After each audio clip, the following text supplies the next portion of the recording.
Қарлық қағанаты. Қарлық қағанатының кезеңі 756-940 жылдары. Қарлық қағанатының орталығы Суяб. Деректерде біздің заманымыздың 5 ғасырында Терек тайпаларының құрамында кездесетін тайпа қарлықтар. Қарлықтардың шығыс түрік қағанатының құрамында да болғандығы білдіретін жазу. Күлтегін жазуы. Қарлық елінің негізгі топталған жері Алтай тауынан Балқаш көліне дейін. Араб-парсы деректерінде қарлықтарды ежелгі түріктер деп жазады. 7 ғасырда Қытайдың Таншу хроникасында қарлық құрамында көрсетілген тайпалар: Бұлақ, Жікіл, Ташлық. Әл-Марвизи айтуы бойынша қарлық құрамында 9 тайпа: 3 Жікіл, 3 Бескіл, Бұлақ, Көкеркін, Тухси кірген.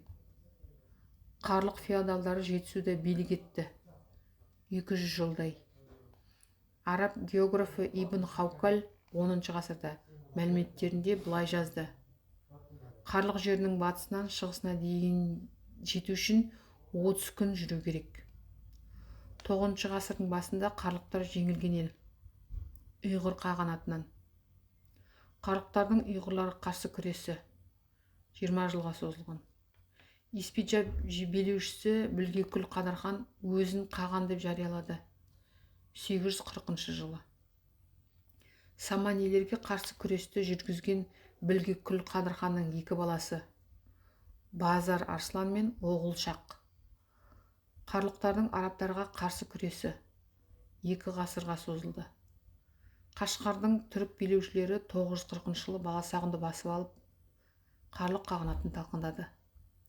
940 жылы Қарлық қағанатының орнына Қарахандар мемлекеті орнады. Археологтар Таралас қарасының пайда болуын Қарлықтар қонысының пайда болуынан басталды дейді. Худуд әл-Алам қарлықтарда қала қоныс болған. Олар Құлан, Мерки, Атлақ, Балық, Барысхан, Талғар тағы басқалар деп атайды. Әл-Идриси Қаған қаласының халқы көп, әскері қару-жарағы мықты деп жазған.